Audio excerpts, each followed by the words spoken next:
Liam Knox stood by the window of his Midtown Atlanta apartment, watching the city lights flicker to life as dusk descended. His reflection stared back at him, neat button-down shirt, trim physique, expression carefully neutral. 6 months since the separation, and he still found himself standing here most evenings. Not quite looking for answers, just processing. The apartment was sleek and minimalist, with carefully selected furnishings that offered comfort without excess. Catherine had always complained about his practical aesthetic sensibilities. He preferred the term intentional. His phone vibrated on the kitchen counter. He glanced at the screen. Ruben Sloan, his COO and oldest friend. "What's the latest?" Liam asked, skipping the greeting. "The Westmark integration is complete. Ahead of schedule," Ruben said, 3 major clients already asking about implementation. "I told them you'd personally oversee the transition." "Good," Liam said. "Schedule the calls for tomorrow. I'll take them between my meetings." "How's the new place?" Ruben asked, his tone shifting. "Functional." Liam moved to his desk, where 3 monitors displayed various data dashboards tracking his company's operations in real time. "Has Catherine reached out about finalizing the agreement?" A pause. "Not to me. She only communicates through a lawyer now." Liam nodded, though Ruben couldn't see him. "Ever since she moved back in with Delilah, it's like she's operating on a different frequency. Her mother has always had that effect." Ruben said carefully, "Speaking of effects, how's Leona handling everything?" At the mention of his daughter, Liam's expression softened. "She's resilient. Asked a lot of questions I don't have answers to. But she's adapting." He glanced at the framed photo on his desk, Leona grinning widely, missing her 2 front teeth, her arms wrapped around Liam's neck as he carried her on his back. "Weekend visits still going okay. Better than okay. We're building a model rocket. She wants to program the launch sequence herself." Ruben chuckled, "Chip off the old block. I'm heading to bed. Early start tomorrow." Liam said, "Before you go," Ruben hesitated. "Have you heard anything about Leona's birthday plans? It's coming up next week, right? Catherine mentioned something about a small gathering." "We haven't ironed out the details yet." Liam frowned slightly. "Why another pause?" "No reason. Just thinking about what to get her." "Good night, boss." After hanging up, Liam sat at his desk, the glow of the monitors illuminating his face in the darkening room. Something in Ruben's tone had been off. But that would have to wait until morning. He pulled up the code for a personal project. He'd been working on an educational app designed specifically for Leona, something to nurture her growing interest in programming. For the next 3 hours, his fingers moved over the keyboard with focused intensity, crafting elegant solutions to complex problems. In code, unlike in his personal life, there was always a clear path forward. The coffee shop near Piedmont Park buzzed with mid-morning energy. Liam sat at a corner table, arriving 15 minutes early, as was his habit. He watched the door, waiting for Catherine to arrive for their scheduled meeting about Leona's birthday. When she walked in, several heads turned. Catherine Vansnox commanded attention without trying, tall, polished, with a practiced smile that never quite reached her eyes. She'd added blonde highlights to her chestnut hair since he'd last seen her. "Liam," she said, sliding into the seat across from him. "Thanks for meeting." He nodded once. "I ordered your usual." He gestured to the cappuccino waiting for her. Catherine looked surprised, but pleased. "You remembered. Some habits don't fade easily," he said, keeping his tone neutral. She took a careful sip, then set the cup down with precision. "About Leona's birthday, Mom has offered a host at her place. I assumed we'd do something together," Liam said, given that it's her first birthday since the separation. Catherine shifted slightly, her fingers toying with the sleeve of her cup. "I think that might be confusing for her. 2 separate celebrations would be better." "Confusing?" Liam raised an eyebrow. "She's 7, Catherine. Not stupid." "That's not what I meant." Her face tightened. "Mom's planning something small. Just family. You and I in the same room right now." She trailed off and gestured vaguely between them. "Seems civil enough to me." "You know what I mean, Liam. Things are still raw." He studied her for a moment. Catherine had always been transparent to him, not because she was simple, but because he'd made a study of her. Right now, she was hiding something. "When is the small family gathering happening?" He asked. "Saturday, 3 to 6. I'll drop my gift off in the morning then and see you the following weekend as scheduled." Relief flooded Catherine's features too quickly. "That would be perfect. Thank you for understanding." Liam took a long drink of his black coffee. "Who's attending this small gathering?" Catherine's smile faltered. Just the usual. Mom, Aunt Patricia, Uncle Robert, a few of Leona's friends from school. He nodded slowly. I see.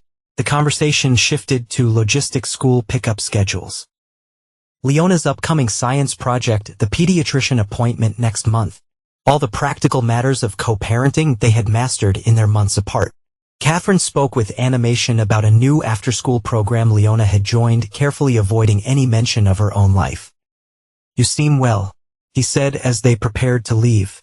Catherine paused, her purse half-zipped. I've been rediscovering myself with your mother's guidance. I'm sure her eyes flashed. Not everything is about Mom, Liam, isn't it? He stood, placing a generous tip on the table. Give Leona a hug for me. Tell her I'm looking forward to our next weekend. As he walked away, he heard Catherine call his name. He turned. I never wanted things to end this way. She said, her voice softer than it had been during their entire conversation. I know, he replied. That's what makes it worse. Back in his car, Liam sat motionless for several minutes, replaying the conversation. Catherine was hiding something significant about the birthday party. Whatever it was, he wouldn't press not yet. He'd learned long ago that patience yielded better results than confrontation. He started the engine and pulled out his phone, dialing Ruben's number. How'd it go? Ruben asked without preamble. Not well. Liam said, I need you to find out what's really happening at Leona's birthday party. You think Catherine's lying? I know she is. The question is why? 3 days later, Liam was in his home office reviewing quarterly projections when his phone rang. Ruben's name flashed on the screen. I've got news. Ruben said without greeting, and you're not going to like it. Liam leaned back in his chair. Go on. So I ran into Henley Ross at that charity thing last night. Delilah's best friend. The one who can't hold her liquor or her secrets. I remember. She had quite a lot to say about Leona's small family gathering. Turns out it's anything but small. Delilah's invited half of Atlanta's tech scene, several society columnists, and a photographer from that lifestyle magazine Catherine loves. Liam's jaw tightened. What else? Jacob Beckett is going to be there. Officially introduced as Catherine's new partner. The name hit Liam like a cold draft. Jacob Beckett, flashy, loud, with an overinflated reputation in the tech community. The man had been making headlines recently with claims about his revolutionary logistics application. That's Liam's voice trailed off as pieces clicked into place. Beckett, the logistics app that's supposedly disrupting the industry. The very same. Ruben's tone was grim. Word is that Delilah's positioning this party as more than a birthday celebration. It's an unveiling of Catherine's new life, complete with promising new tech entrepreneur boyfriend. And I wasn't invited because you're the inconvenient ex-husband who doesn't fit the narrative. Ruben paused. There's more. Jacob's bringing potential investors to the party. He's using it as a networking opportunity. Liam was silent for a long moment, processing. Then something occurred to him, a connection that made his blood run cold. Ruben, pull up everything we have on Beckett's company. Backlog tech, right? Check who they licensed our API through. You think? Just check. While Ruben worked, Liam pulled up recent tech news on his tablet. Jacob Beckett's face smiled up at him from multiple articles. All variations on the same theme. Young visionary disrupting the logistics industry with innovative software solutions. His phone buzzed with a text from Ruben, Shell Company, Granite Solutions, LLC. They licensed our back-end API 8 months ago. 8 months. Right around the time Catherine had started talking about separation. He knows exactly who I am. Liam murmured to himself, this isn't coincidence. His phone rang again, Ruben calling back. So his entire business is running on our technology. Ruben confirmed. And based on these usage metrics, it's literally everything.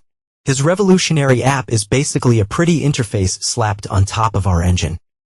And now he's bringing investors to my daughter's birthday party, which I'm explicitly not invited to.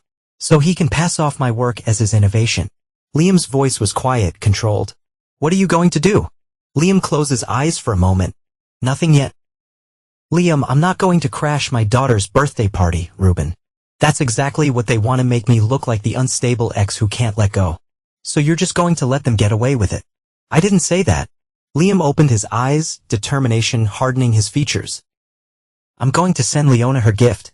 And then I'm going to make a call at exactly the right moment. What kind of gift for the first time in days? Liam smiled, something only her father could give her Saturday afternoon. Liam sat in his apartment watching the clock. The party would be starting soon. He glanced at the workbench in the corner where he and Leona had spent countless hours on the projects. The space now seemed empty without her enthusiasm filling it. His gift had been delivered that morning, a handcrafted music box they had built together during their weekend visits, made of polished walnut with brass hinges. Played Leona's favorite melody when opened. Inside he placed a simple card: to my brilliant girl. Keep building amazing things. Loved that at precisely 4:30 p.m. when he calculated the party would be in full swing. He picked up his phone and initiated a video call to Leona's tablet, the one he'd given her specifically so they could stay connected during their times apart. The call connected after several rings. Leona's face filled the screen, her eyes bright with excitement. A party hat perched at an angle on her head. "Dad," she exclaimed, "did you see what Grandma did? There's a chocolate fountain and a magician and everyone is here." "It looks amazing, sweetheart," Liam said, genuine warmth in his voice. "Are you having a good time?" "The best." "Oh, did you see what Jacob got me?" "It's a Leona." "Where are you talking to?" Catherine's voice came from off-screen, tense and sharp. "It's just Dad," Leona replied, turning away from the camera. "He called to say happy birthday." Catherine's face appeared in the frame, her expression stricken. "Liam, I didn't expect you to call during the party. Just wanted to wish my daughter a happy birthday," he said evenly. "The party looks wonderful." Catherine's eyes darted nervously to something off-screen. "Yes, well, we're about to cut the cake." "Who's on a phone, Cat?" A male voice interrupted, followed by the appearance of a new face in the frame.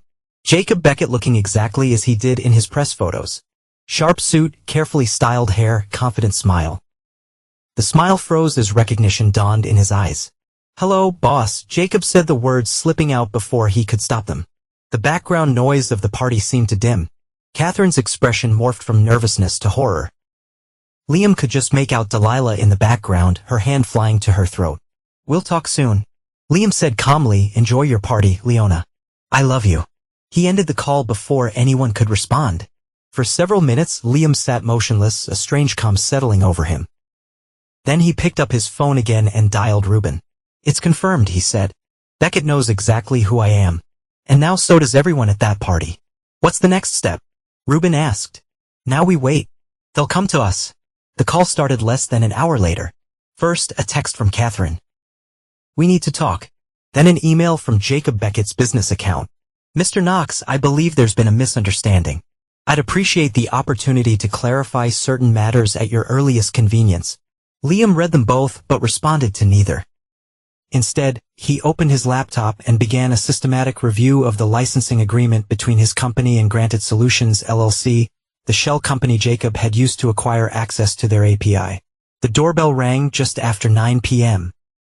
Liam checked the security camera feed on his phone before answering. Catherine stood in the hallway, arms crossed tightly over her chest. He opened the door without greeting. "You planned that," she accused, brushing past him into the apartment. "You deliberately called during the party to cause a scene." "I called to wish my daughter a happy birthday," Liam replied, closing the door.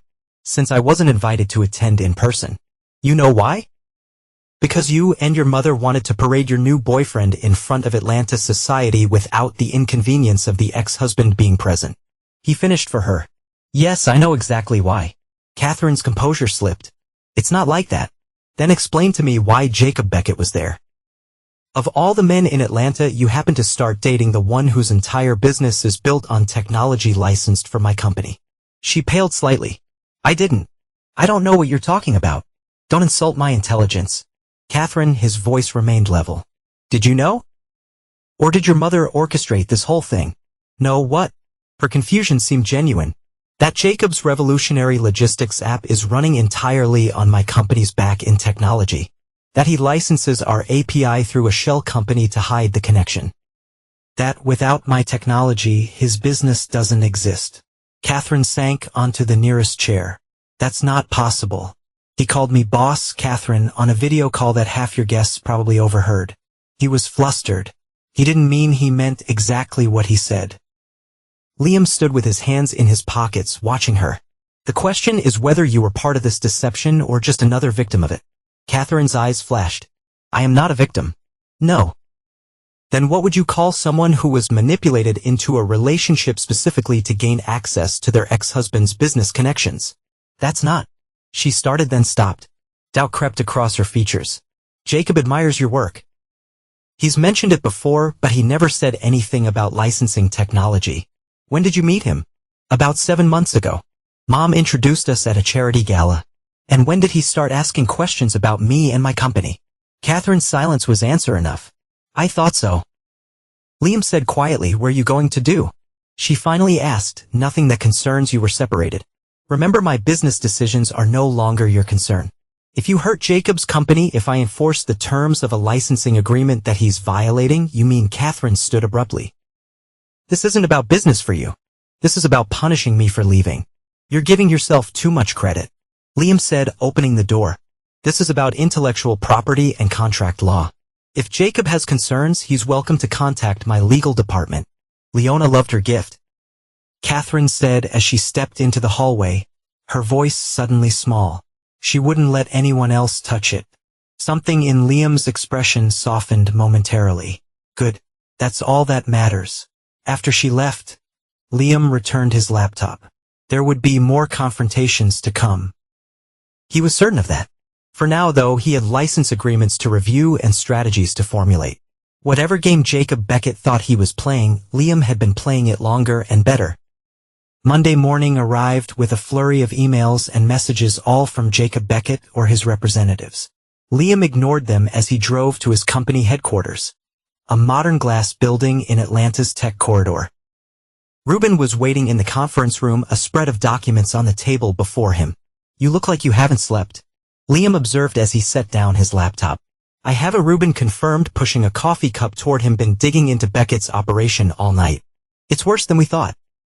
Explain. Ruben pulled up a digital presentation on the wall screen. Backlog Tech. Beckett's company has been licensing our Astrologic API through Granted Solutions LLC for the past 8 months. According to our usage metrics, they're completely dependent on our technology for their core operations.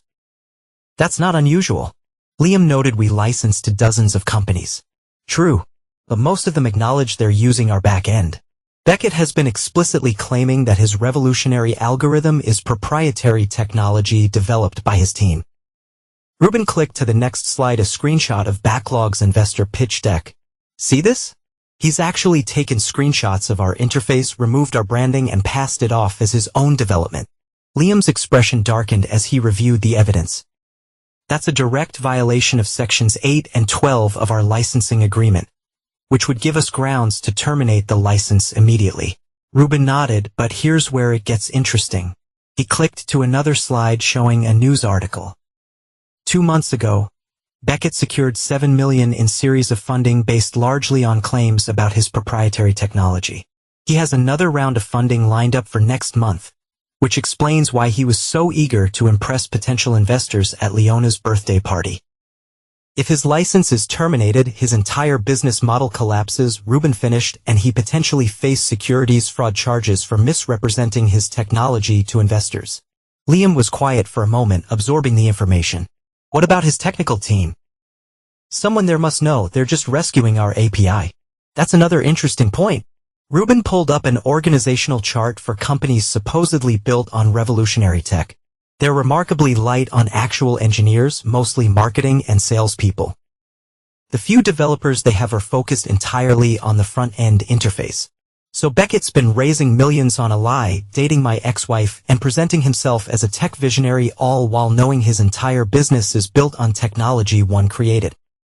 Liam's voice remained calm, but his eyes had hardened. That about sums it up.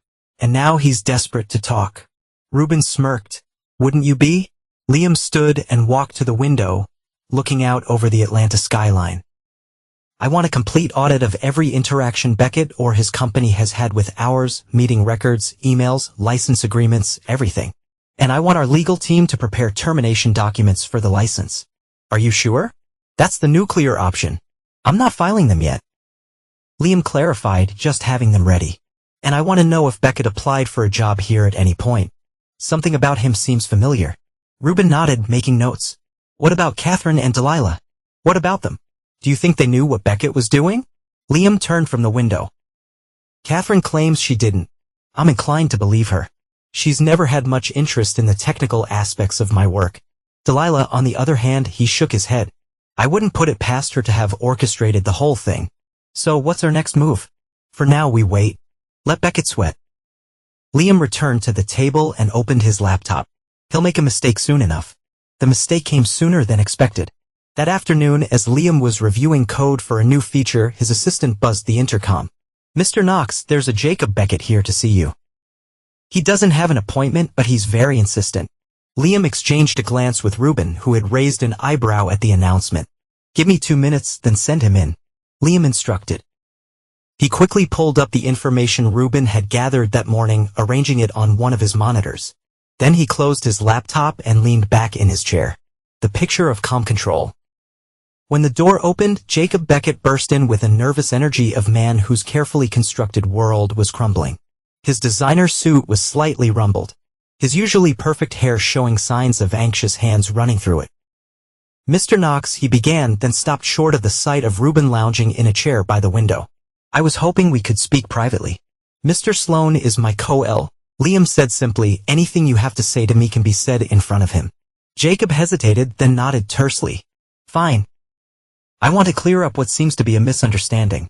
I had no idea that the API we licensed through Granite Solutions was connected to your company. Sit down, Mr. Beckett. Liam gestured to a chair. Jacob complied, perching on the edge as if ready to flee. 3 years ago, Liam began a young developer pitch an idea to our venture division, a logistics application that would, and I quote, revolutionize supply chain management through predictive analytics. Sound familiar? Jacob's face blanched slightly. We rejected the pitch. Liam continued, not because the idea lacked merit, but because during due diligence we discovered the developer had misappropriated code from a previous employer. We don't invest in people who steal intellectual property. Mr. Beckett, that was a misunderstanding. That developer was you. Liam's tone remained conversational.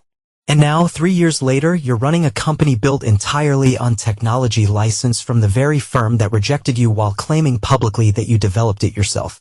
Our implementation is unique. Jacob insisted, his confidence visibly faltering. We've added significant value through our interface and user experience. Your unique implementation uses our API for 94% of its core functions. Liam turned his monitor so Jacob could see the usage metrics, and your license agreement explicitly prohibits passing off our technology as your own. Jacob swallowed hard. I'm sure we can come to some arrangement, a revised license agreement, perhaps additional fees. This isn't about money. Liam leaned forward slightly. This is about integrity. You've raised millions from investors based on false claims about your technology. You've deliberately hidden your dependence on our systems. And somehow, in the midst of all this, you began dating my ex-wife. Catherine has nothing to do with this. Jacob said quickly, our relationship is entirely separate from business. Is it? Liam's gaze was steady. You never asked her about me, about my company? Never used her to gather intelligence about a potential competitor? That's absurd. What's absurd is that you thought you wouldn't get caught. Liam sat back. Our license with Granted Solutions will be terminated effective immediately for multiple breaches of sections 8, 12, and 15. You can't do that. Jacob's composure finally shattered. We have users' contracts obligations, all of which you entered into while misrepresenting your technology. Reuben interjected from his position by the window. Not our problem. I'll sue. Jacob threatened, rising from his chair. I'll tell everyone you're doing this out of personal vendetta because of Catherine. By all means, sue, Liam said calmly. Discovery would be fascinating. All those investor presentations where you claim to have developed proprietary technology would make compelling evidence. Jacob's shoulders slumped slightly as the reality of his position sank in. What do you want? I want you to leave my office. Liam replied, you'll receive formal notice of termination from our legal department by end of day. This will destroy my company. You destroyed it yourself, Mr. Beckett. The moment you decided that lies were an acceptable foundation for a business. After Jacob left, Reuben whistled low. That went about as well as could be expected. He'll be back, Liam predicted, turning to his computer with lawyers next time. Are you worried about the legal challenge? No, our agreement is airtight. Liam's fingers moved swiftly over the keyboard as he drafted an email to his legal team about his reaction when he realizes his business is finished. Somewhat desperate people make poor choices. Should we be concerned about Catherine? If he blames her for this, Liam paused. Call her. Make sure she understands the situation. Ruben nodded and stepped out to make the call, leaving Liam alone with his thoughts. He hadn't anticipated the strange hollow feeling that followed his confrontation with Jacob. It wasn't regret Beckett had brought this on himself. Perhaps it was simply the recognition that this victory would bring complications, especially for Leona. His phone buzzed with a text from Ruben. Catherine didn't know. She's in shock. Delilah's with her. Liam sighed. Of course, Delilah would be there, spinning the narrative to cast him as the villain. Something's never changed. The next few days unfolded exactly as Liam had predicted. Jacob's attorneys sent a flurry of threatening letters, all of which Liam's legal team systematically dismantled. A temporary restraining order against the license termination was denied by a judge who took one look at the evidence of contract violation and ruled in Liam's favor. Throughout it all, Liam maintained his normal routine. He led team meetings, reviewed product development plans, and spent evenings working on projects for Leona's next visit. He neither gloated over his victory nor showed any sign of stress from the conflict on Thursday morning. Ruben arrived at his office with a tablet in hand. You should see this, he said, passing the device to Liam. Jacobs lost his first major client. Fintech Shipping terminated their contract this morning. Liam scrolled through the news article. They cite concerns about the stability of Backlog's technology platform, which means someone told them about the license termination. Ruben took the seat across from Liam's desk. My sources say 3 more enterprise clients are preparing to jump ship. Any word from Beckett himself? Radio silence since his lawyer's last threat, which I should note was significantly less bombastic than the previous ones. Liam nodded thoughtfully. He's realizing the game is over. You've beaten him without firing a shot, Ruben observed. No press statements, no public accusations, just quiet enforcement of a legitimate contract. Making a public spectacle would only harm Leona, Liam said. Better to let Beckett's house of cards collapse on its own. Speaking of Leona, it's your weekend with her, isn't it? A rare smile crossed Liam's face. Yes, I'm picking her up tomorrow after school. How much does she understand about all this? Nothing, I hope. As far as she's concerned, Jacob is just her mother's friend who gave her an expensive birthday gift. Liam's expression sobered. I like to keep it that way. Ruben studied his friend for a moment. You know, most men in your position would be taking victory laps. Beckett tried to humiliate you at your own daughter's birthday party, dated your ex-wife, and stole your technology. Yet here you are, deliberately staying out of the spotlight as his company implodes. Revenge isn't my objective, Liam said simply. I just want to remind my technology, my reputation, and most importantly, my relationship with my daughter. Well, you've handled this with remarkable restraint, Ruben said, rising to leave. Oh, almost forgot Hollis Drake called this morning. He's excited about the partnership announcement at the Westfield Gala next week. Good, the timing couldn't be better. After Ruben left, Liam opened his calendar and looked at the week ahead. The Westfield Technology Gala was the biggest industry event of the season in Atlanta. Every major player would be there, including, he suspected, Delilah Vance, who never missed an opportunity to flaunt her social connections. The partnership with Hollis Drake, a brilliant young developer Liam had mentored since his internship days, would establish a new company directly competing with Backlog's market segment, but with legitimate technology and transparent operations. The announcement wasn't planned as a counter-strike against Jacob. The timing was coincidental. They've been working on the partnership for months. But Liam couldn't deny that the synchronicity was satisfying. His phone rang, pulling him from his thoughts. Catherine's number flashed on the screen. Catherine, he answered, keeping his tone neutral. Did you have to destroy him? Her voice was tight with emotion. Wasn't it enough to humiliate him at the party? Liam sighed inwardly. I didn't destroy anyone, Catherine. Jacob made business decisions that had consequences. This isn't personal. Not personal. She gave a bitter laugh. You terminated his license the day after discovering we were dating. I terminated his license after confirming he was violating multiple sections of our agreement. Liam corrected. The fact that he's dating you is irrelevant to that decision. I don't believe you. That's your prerogative. Liam kept his voice even. Was there something else you wanted to discuss? Something related to Leona? Perhaps a pause? She's been asking questions about what happened to the party. About why Jacob called you boss. What did you tell her? That sometimes grown-ups have complicated relationships. That you and Jacob know each other through work. Catherine's voice softened slightly. I didn't tell her anything that would upset her. I wouldn't do that. Thank you. Liam said, genuinely appreciative. Whatever their differences, Catherine had always been a good mother. I'm picking her up tomorrow as planned. Yes, she's packed a robot kit. Apparently, you two have a project to finish. Despite the tension of their conversation, Liam smiled. We do. After hanging up, he returned to work with renewed focus. The confrontation with Jacob was essentially over. Now, his priority was ensuring that the fallout didn't affect Leona. Saturday morning dawned bright and clear.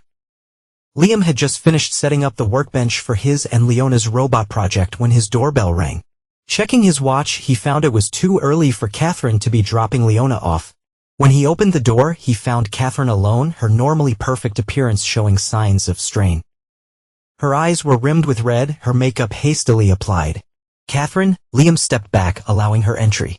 Is everything okay? Where's Leona? She's with Mom. Catherine said, moving past him into the apartment. I needed to talk to you alone about Catherine, pace, the living room, hands clasped tightly together. Jacob's business is failing. His investors are pulling out. His clients are canceling contracts. I'm aware, Liam said carefully. He says it's your fault that you're punishing him to get back at me. And you believe that Catherine stopped pacing and face him directly.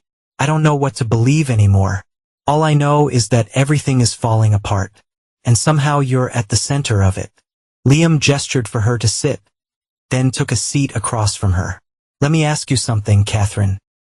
When did Jacob first express interest in you? She frowned at the question. I told you, Mom introduced us at a charity event about 7 months ago. And when did he first ask about my company? Her frown deepened. I don't remember exactly. He mentioned admiring your work early on. Before after he learned you were my wife, ex-wife, she corrected automatically. Then her expression changed as realization dawned. You think he pursued me because of you? Because of your company? I think the timing is suspicious, Liam said carefully, especially given that he was licensing our technology through a shell company specifically designed to hide the connection. Catherine was quiet for a moment, absorbing this, even if that's true. And I'm not saying it is why terminate his license now. Why not when you first discovered the connection? Because I didn't know he was violating the terms until recently when we investigated after the birthday party incident. We found multiple breaches that gave us grounds for immediate termination. So this really isn't about me. Not everything is about you. Catherine, Liam said, echoing her own words from their coffee shop meeting. Jacob built a business on deception that has consequences regardless of who he's dating. Catherine stood abruptly and walked to the window. For a long moment, she stared out at the city below. When she finally spoke, her voice was quiet. I left you because I thought my life would be more exciting without you. Mom kept saying how I was wasting my potential, how you were holding me back with your— she waved a hand vaguely, your modesty, your refusal to show off what you'd achieve. I remember her opinions quite clearly, Liam said dryly. But the thing is, Catherine continued as if he hadn't spoken. Jacob has all the flash and glamour I thought I wanted. He takes me to the right parties, knows all the right people. He's exactly what Mom always said I deserve. She turned to face Liam, her expression oddly vulnerable. And I've never been more miserable in my life. Liam studied her for a moment, recognizing the admission for what it was: not an apology, but a confession. Why are you telling me this? Because I made a mistake, she said simply. And I want to fix it for Leona's sake, if nothing else. What exactly are you suggesting, Catherine? She moved toward him, hope brightening her features. We could try again. You, me, Leona, family. I know now what really matters. For a brief moment, Liam remembered why he had fallen in love with her all those years ago: her capacity for reinvention, her absolute certainty that she could rewrite any story to suit her desires. Once he found it captivating. Now he just felt tired. No, he said quietly. No, the hope in her eyes faltered. Catherine, you didn't leave me because I wasn't exciting enough. You left because your mother convinced you that appearances matter more than substance. And nothing I've seen suggests that's changed. That's not fair. You're here because Jacob's status is crumbling. Liam continued, his voice remaining gentle despite his words. If his business was thriving, would you still think you'd made a mistake? She had no answer for that. I don't doubt that you love Leona, he said. And I believe you care for me in your way. But we want fundamentally different things from life. And that hasn't changed. Catherine's face hardened. So that's it. You moved on. This isn't revenge. Catherine, Liam said, rising to his feet. It's accountability for all of us. Her eyes flashed with sudden anger. You think you've won, don't you? The quiet, strategic Liam Knox, always 3 steps ahead of everyone else. There's no winning or losing here. Just consequences. We'll see about that. She grabbed her purse from where she'd set it on the coffee table. Leona will be here at 11 as planned. She's been looking forward to this weekend. After she left, Liam stood motionless in the center of his living room. The conversation had left him with a strange mixture of emotion, sadness for what might have been relief that he hadn't succumbed to momentary weakness and concern about what Catherine might do next. When pushed into a corner, Catherine had always been unpredictable. And now it seemed she felt cornered. The Westfield Technology Gala transformed the high-ceiling ballroom of Atlanta's most prestigious hotel into a glittering showcase of innovation and ambition. Screens displayed cutting-edge products while the city's tech elite networked over champagne and canapes. Liam adjusted his tie as he surveyed the room from near the entrance. Beside him, Leona fidgeted with the sleeve of her navy blue dress. Remind me why I had to come to this boring grown-up party? She asked, looking up at him with a theatrical pout that didn't quite hide her curiosity. Because Liam explained patiently, Mr. Drake specifically requested that my brilliant assistant be present for his big announcement. Leona's eyes widened. Me? I'm your assistant. The most important one, he confirmed with a smile. And because Aunt Patricia had a last-minute emergency and couldn't watch you tonight, the truth was more complicated. Catherine had called that morning claiming she couldn't take Leona as planned due to a personal matter. Given their confrontation the previous day, Liam suspected the real reason was to force him to cancel his appearance at the gala. Instead, he brought Leona along, knowing she'd enjoy the technology demonstrations despite her protests. There's Hollis, Liam noted, spotting the young entrepreneur across the room. Shall we go say hello? Leona nodded, slipping her hand into his as they navigated through the crowd. Several people greeted Liam as they passed, their expressions betraying varying degrees of curiosity about his daughter's presence. Hollis Drake, barely 30 with the intense energy of a true innovator, broke into a wide grin when he saw them approach. The man of the hour, he exclaimed, shaking Liam's hand vigorously. And is this the famous Leona? I've heard you're quite the programmer already. Leona straightened, suddenly shy but pleased. I'm learning Python, she said. Dad's teaching me Python at your age. Hollis looked genuinely impressed. When I was 7, I was still trying to figure out my Game Boy. As they chatted, Liam became aware of a ripple moving through the crowd nearby. He glanced over to see Delilah Vance making her entrance, resplendent in an emerald gown that probably cost more than most people's monthly salary. Beside her walked Catherine, elegant but subdued in black. In O. Jacob, Liam noted. Interesting, incoming, Hollis murmured, following Liam's gaze. Your former mother-in-law looks ready for battle. She always does, Liam replied calmly. Leona, look who's here, your mom and grandmother. Leona turned, her face lighting up at the sight of Catherine. Mom, she waved enthusiastically. Catherine spotted them and froze momentarily before plastering on a smile and making her way over Delilah, trailing with visible reluctance. Sweetie, what are you doing here? Catherine asked, bending to hug Leona. Dad brought me because I'm his assistant, Leona announced proudly. And this is Mr. Drake. He's Dad's partner for something important. Catherine straightened, her gaze moving from Hollis to Liam. I see. I wasn't aware Leona would be attending such an adult event. Hollis specifically requested her presence. Liam said smoothly. She's quite interested in his educational technology platform. Indeed, Hollis added, extending his hand to Catherine. A pleasure to meet you, Mrs. Knox. Your daughter has quite a future in tech if she continues on her current path. Ms. Vance, actually Catherine corrected, shaking his hand briefly. Liam and I are separated. My apologies, Hollis said without missing a beat. Delilah, who had been silently assessing the situation, finally spoke. Liam, how unexpected to see you here with Leona. No less grandmother. Leona moved to hug Delilah, who accepted the embrace with practiced warmth that didn't quite reach her eyes. Hello, sweetheart? Don't you look pretty tonight? Delilah smoothed Leona's hair before turning her attention back to Liam. I was under the impression you'd be occupied this evening. Plans change. Liam replied simply, where's Jacob? I would have expected him to accompany you. A flash of something anger? Embarrassment? Crossed Catherine's face. Delilah's mask remained firmly in place. Jacob had other commitments. Delilah said smoothly, business matters requiring his immediate attention.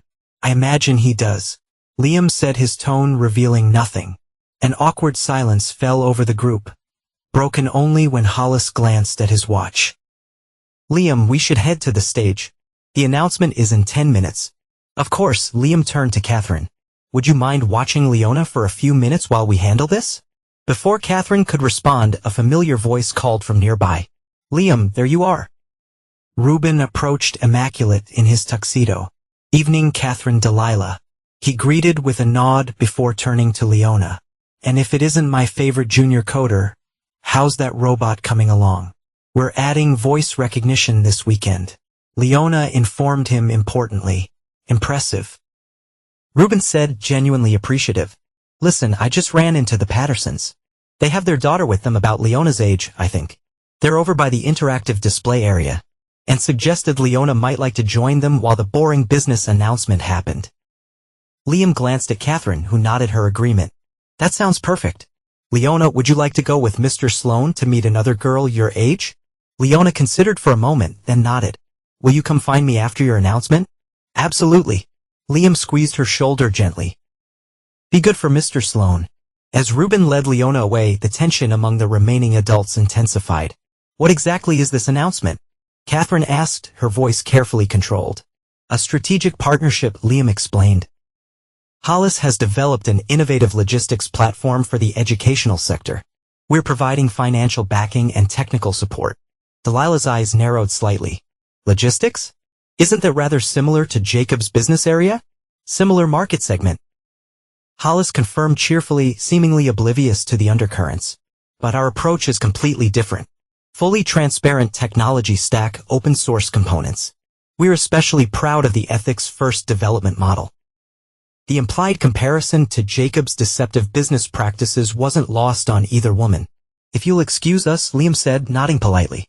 Duty calls. As Ian Hollis made their way toward the stage, Liam caught a glimpse of Catherine and Delilah in heated conversation. Heads bent close together. Was it just me? Hollis asked quietly. Or was that incredibly tense? Family dynamics, Liam said simply, nothing to worry about. Hollis looked skeptical, but didn't press the issue as they reached the stage area, where the event organizer was waiting to introduce them. The announcement went smoothly.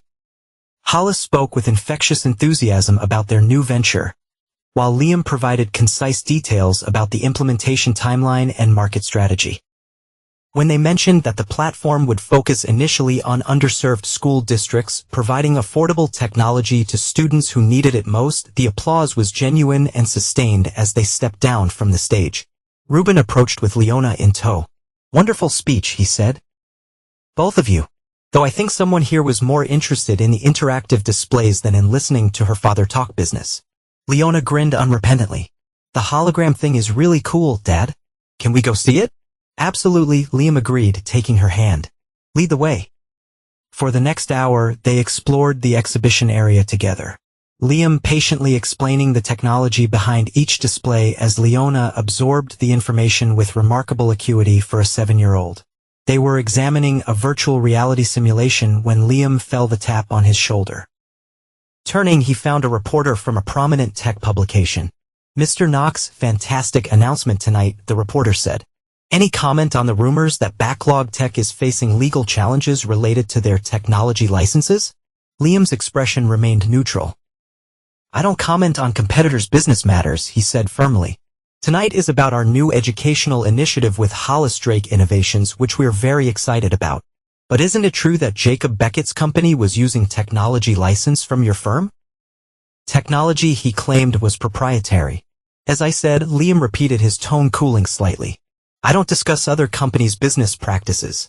If you have questions about our partnership with Hollis Drake, I'm happy to address those. The reporter opened his mouth to press further but stopped at the sight of Leona watching the exchange with curious eyes. Another time, perhaps, the reporter conceded, backing away. What was that about that? Leona asked as they moved on. Just business talk, Liam assured her. Nothing important.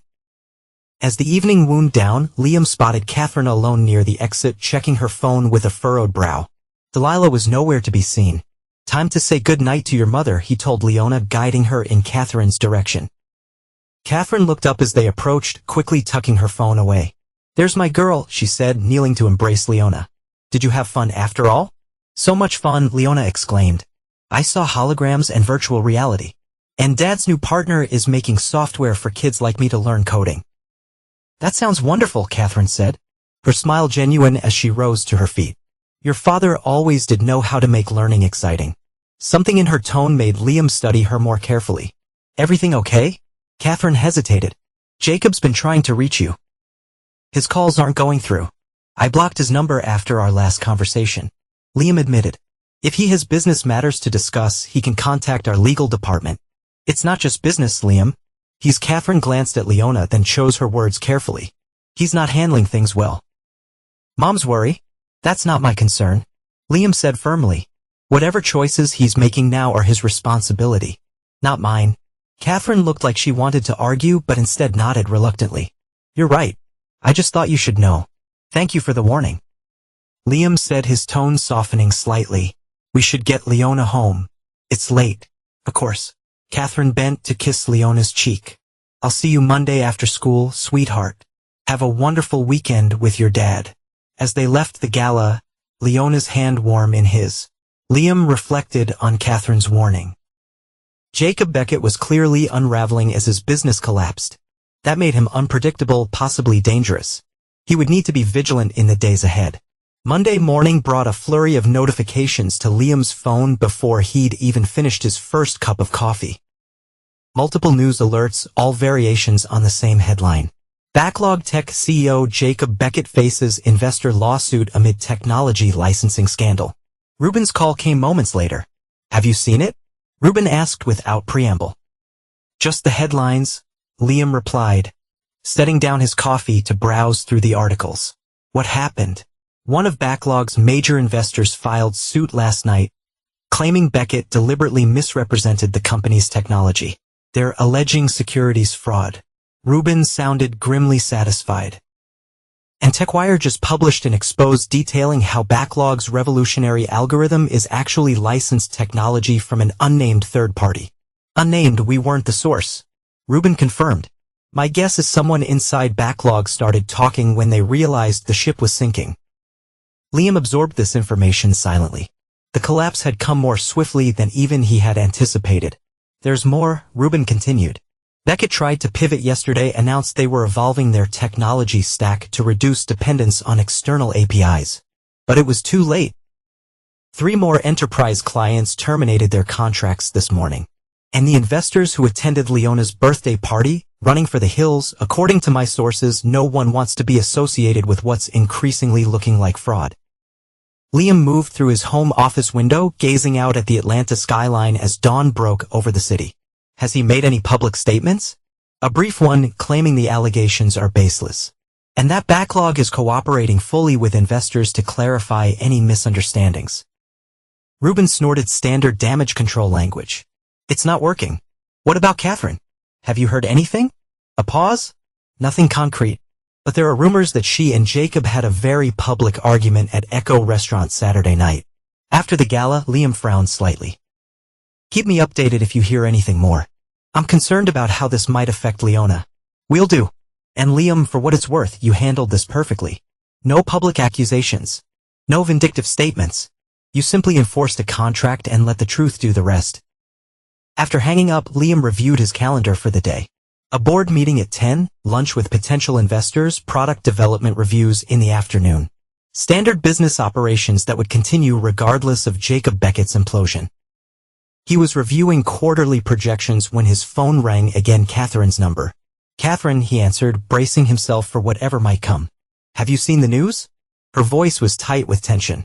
About Jacob? Yes. He's saying you orchestrated this. That you're out to destroy him because of me.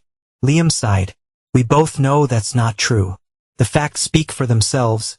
He violated his licensing agreement and misrepresented his technology to investors. He showed up at Mom's house last night. Catherine continued as if he hadn't spoken. Drunk raving about conspiracies in revenge. It was, she hesitated, frightening, honestly, concerned, sharpened Liam's focus. Did he threaten you? Not directly, but he kept saying he'd make things right. And that Knox needs to learn a lesson. Catherine's voice lowered. Mom called security to escort him out. Have you contacted the police? Mom doesn't want the publicity. Catherine's bitter laugh held no humor. Heaven forbid the neighbors gossip about police at her estate. Catherine, if you feel unsafe, I'm fine. She interrupted. We've increased security. That's not why I called. What did you call then? A pause. Jacob filed for joint custody of Leona this morning, claiming he's been a stabilizing influence in her life and that you're using your daughter as a pawn in a vendetta against him. The absurdity of the claim momentarily left Liam speechless. He has no standing. He's not related to Leona in any way. He's claiming psychological parentage through his relationship with me, says he's bonded with her and that severing that bond would be traumatic. Catherine's voice cracked slightly. Liam, I swear I didn't know he was planning this. I would never. I know, Liam said, his mind already racing ahead to potential responses. This is a desperate move from a desperate man. No court would seriously entertain it. That's what Mom's lawyer said.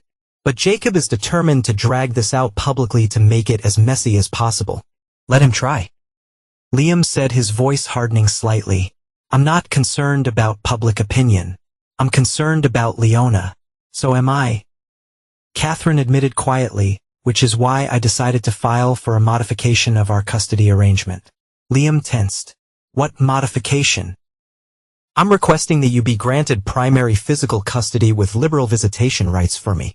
Catherine's voice was steady despite the emotion behind it. Jacob's behavior has made it clear that my household isn't stable right now. Leona needs security and consistency.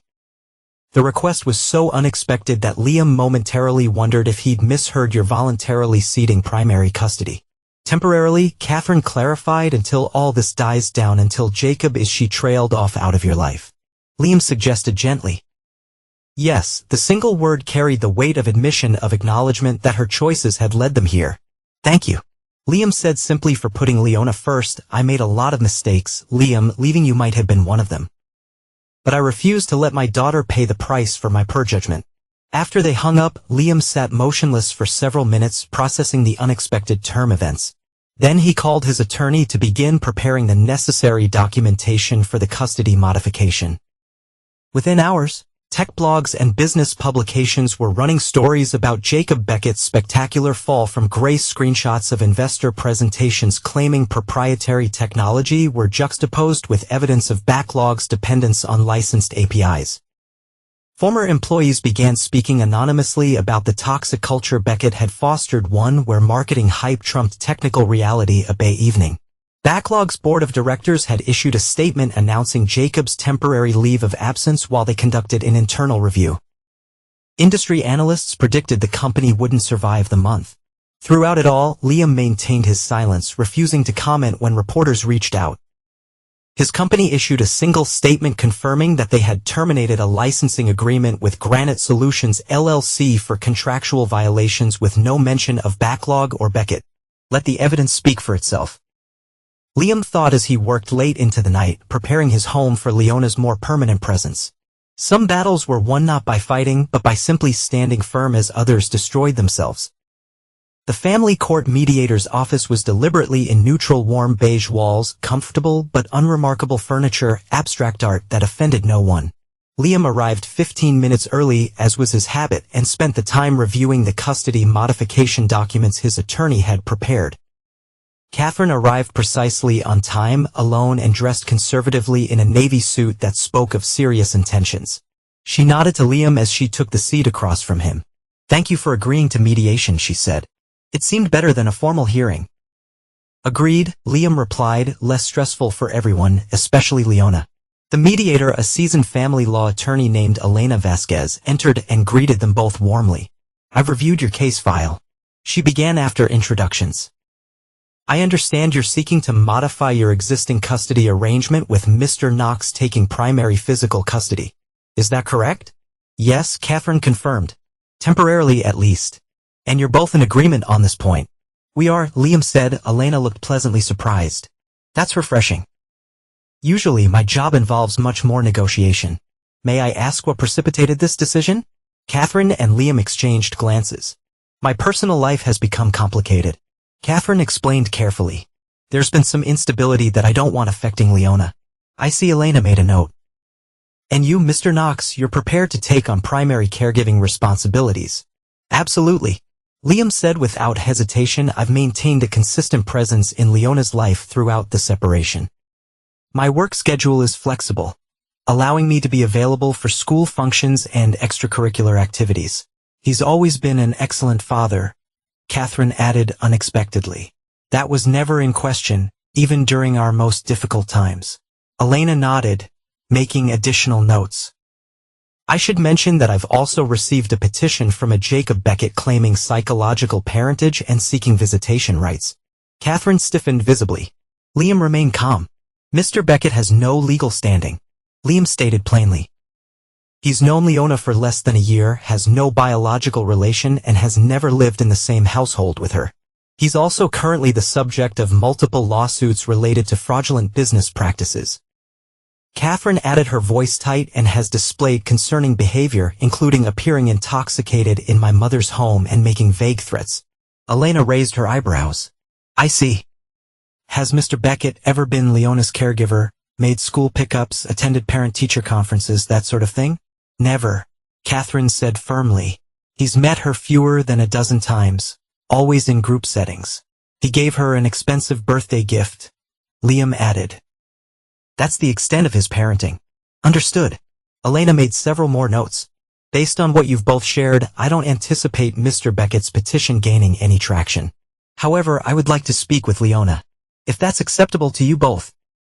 Standard procedure in custody modifications, even amicable ones. Of course, Liam agreed. Catherine nodded her assent. There's one more thing, Catherine said, hesitating slightly. I have documentation showing my recent neglect of my parental responsibilities. Both Liam and Elena looked at her with surprise. During my relationship with Jacob, there were several weeks where I was traveling with him and had minimal contact with Leona.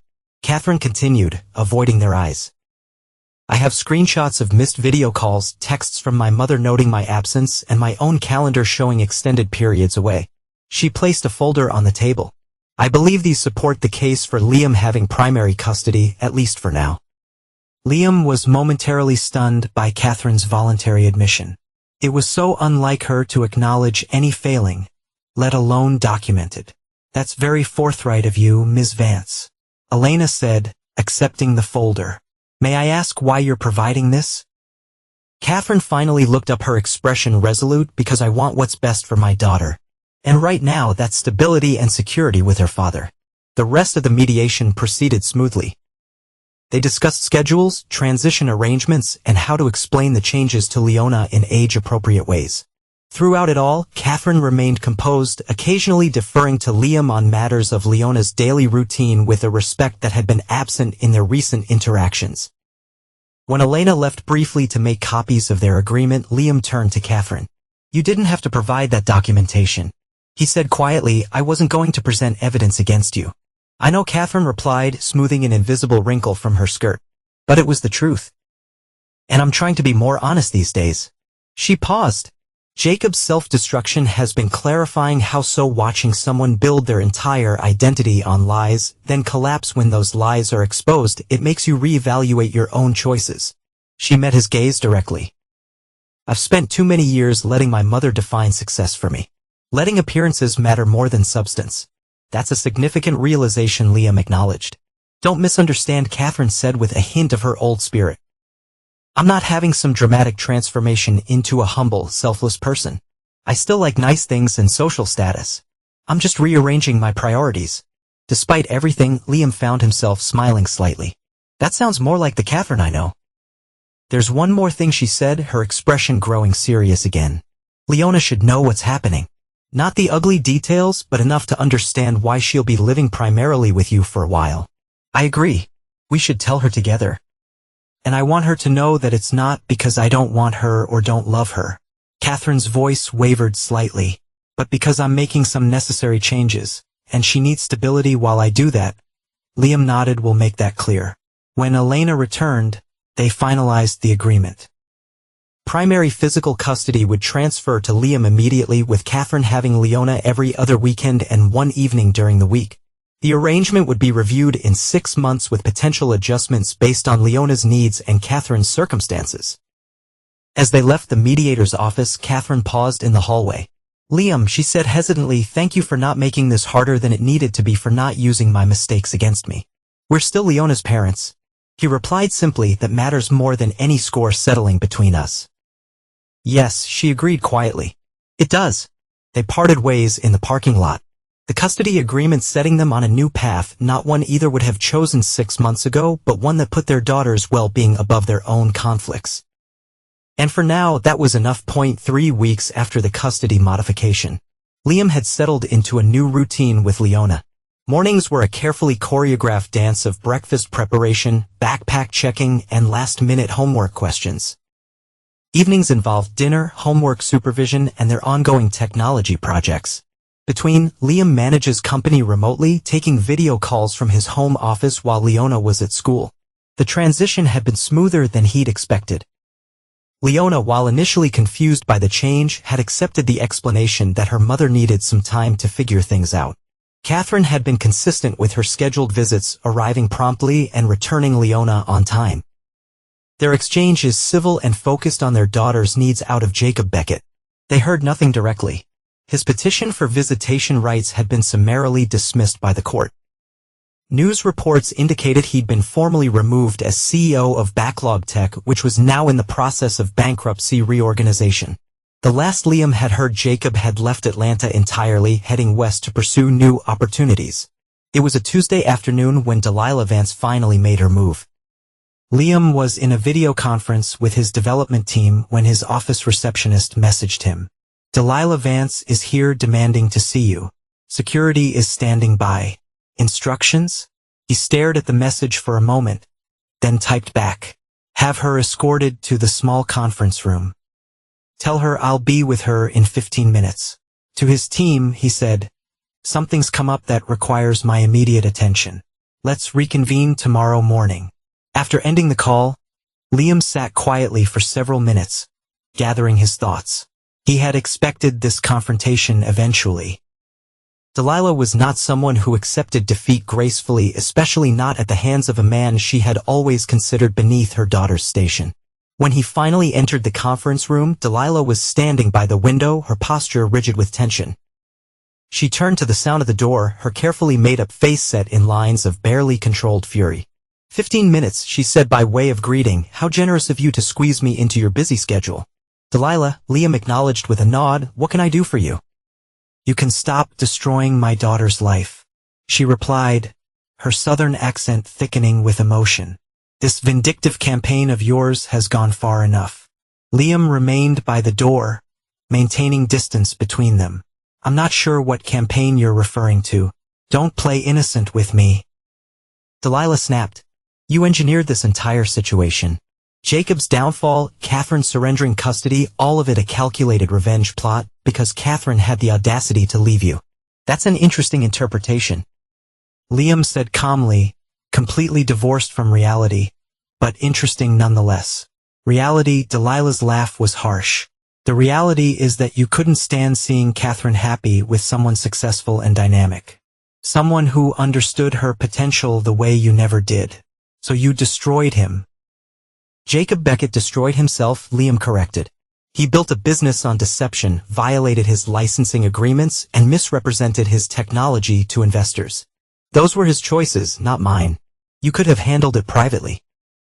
Instead, you humiliated him publicly, cost him his company, his reputation. I made no public statements about Jacob or his company. Liam interrupted. Not one. Every revelation came from his investors, his employees, or public records. All I did was terminate a license that he was violating. Delilah's composure slipped further. And now you've taken my granddaughter from us. Was that part of your revenge too? I haven't taken Leona from anyone. Catherine voluntarily modified our custody arrangement because she recognized that Leona needed stability. She still sees her regularly at your convenience. Delilah retorted, under your terms, while I'm restricted to whenever Catherine has her, which is hardly ever these days. Liam thought there was the real reason for Delilah's visit. Not concern for Catherine, but her own diminished access to Leona. Your relationship with Leona is determined by your daughter, not by me. Liam said evenly. If you have concerns about your visitation time, you should discuss them with Catherine. Catherine is barely speaking to me. Delilah's voice rose sharply. She blames me for introducing her to Jacob, for encouraging their relationship. She's cut me out almost entirely. For a moment, genuine surprise flickered across Liam's face.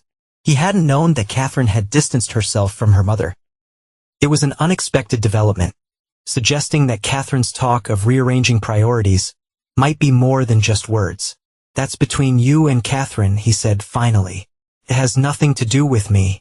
It has everything to do with you. Delilah insisted, advancing toward him. You've turned my daughter against me. You've taken my granddaughter. You've systematically dismantled everything I built because you couldn't accept that Catherine deserved better than you. Liam regarded her steadily.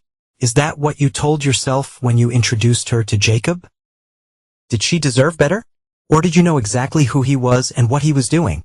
I don't know what you're implying. I think you do. Liam said, his voice hardening slightly. I think you knew Jacob was using Catherine to gain information about my company. I think you might even have suggested it to him. That's absurd. Delilah protested, but her eyes darted away from his. Is it? You've never made a secret of your disdain for me. You spent years trying to convince Catherine that I was holding her back, that she could do better. Liam took a step forward. Did it ever occur to you that your constant undermining of our marriage might have contributed to its failure? Don't you dare blame me for your inadequacies as a husband? Delilah hissed.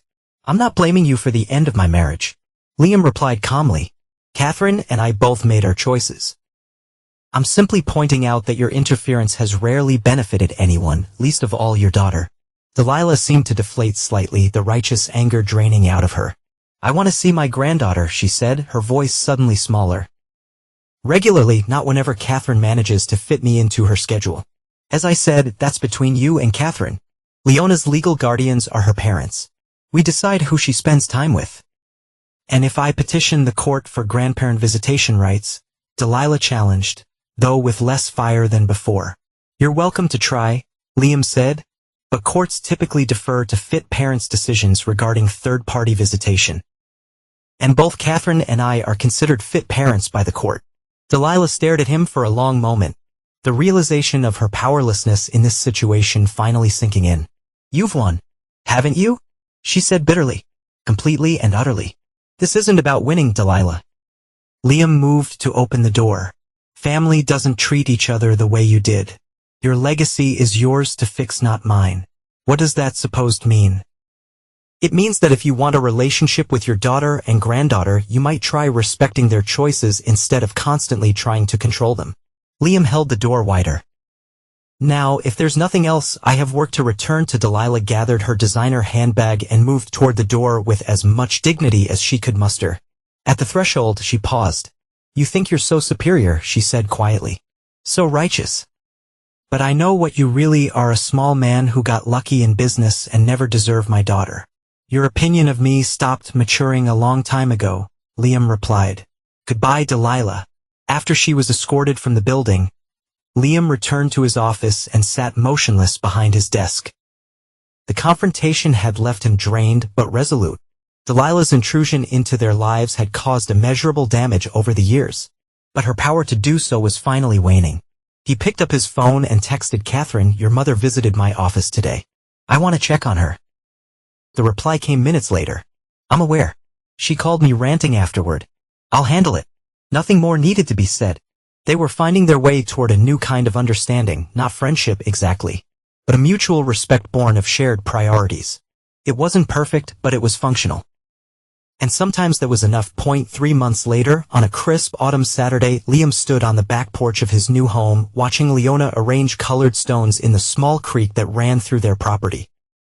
The craftsman-style house on the outskirts of Atlanta offered the perfect balance, close enough to the city for convenient commuting, far enough away to provide the space and tranquility they both needed. Dad, come look. Leona called, pointing excitedly at a small frog that had appeared on one of her carefully placed stones. Liam made his way down the gentle slope to the creek's edge, careful not to disturb the tiny amphibian. Excellent spot for sunbathing, he observed as the frog basked intently. Good engineering on your stone placement. Leona beamed at the praise. Do you think we could build a mini robot that watches the creek and counts the frogs?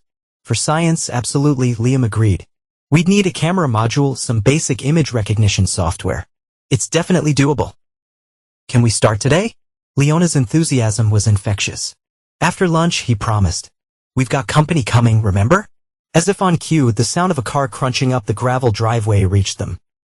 Leona abandoned her creek project immediately, racing toward the front of the house with excited shouts of "They're here." Liam followed at a more measured pace. Arriving in the front yard just as Reuben and Hollis emerged from Reuben's sleek electric sedan.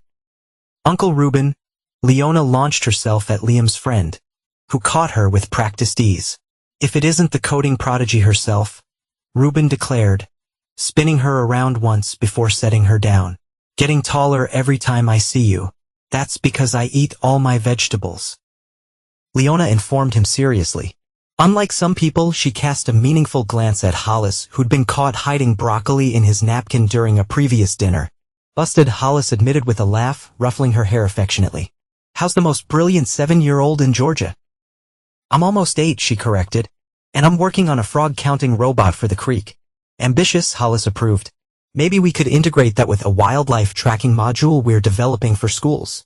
As they made their way inside, Liam noticed the tablet Reuben was carrying. Work on a Saturday, he asked quietly.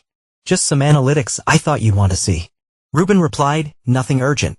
Once Leona had dragged Hollis to the creek to explain her stone arrangement theory, Reuben produced the tablet and handed it to Liam.